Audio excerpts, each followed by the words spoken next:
Hey, it's Clay Trader, and this will be a video chart on ticker symbol PGNX. We will take a look at the 30-minute time frame. Real quick, what do I mean by 30-minute in case maybe you're new to charts? Instead of each one of these candlesticks representing 1 day's worth of price action, which is what you would normally see, each one represents 30 minutes. While this may look like a several days worth of time right there, it's actually just today's price action broken down into 30-minute time slices. I did this analysis yesterday, so that's where these red and green lines are coming from. And another very nice day here for the chart. So it's some updates here need to be made. So let's do that. First thing I'm going to do is actually a little house cleaning. Yes, these lines that I'm deleting still do pertain to the chart, but in the spirit from a presentation standpoint of not wanting 8 million lines everywhere that can cause clutter and confusion, just want to try to keep this as clean as possible. The next batch of updates comes based off of a foundational rule in charting, which states when levels of resistance are broken and closed above, you ideally want to see them act as support. So we kind of had this resistance zone going into today, but now that the price is above it, first part of the zone, 620. So this will mean a little bit more to those of you that watched yesterday's video, but 620 talked about as resistance. This would now be considered a level of support.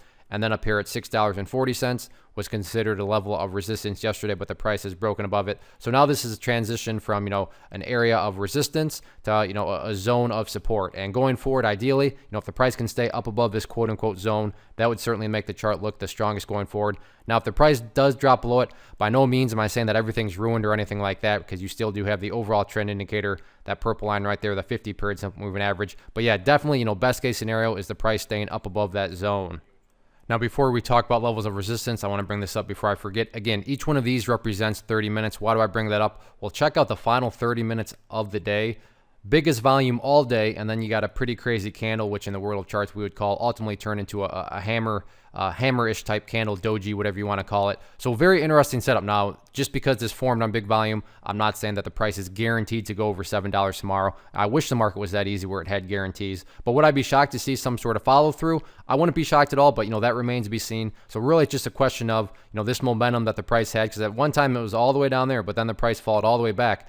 Is that momentum going to carry forward? And the first part of seeing is, is this momentum going to continue? It's just simply, can it break up above $7, which is that near-term level of resistance. So 7 key level of resistance going into tomorrow, and we'll see if not only if the price can break above it, then do the more difficult part, which is maintain above it. So if it can break above it and maintain above it, that would create a true break. So all in all, though, very nice past couple of days. So we'll see if the bulls can just continue building as time unfolds.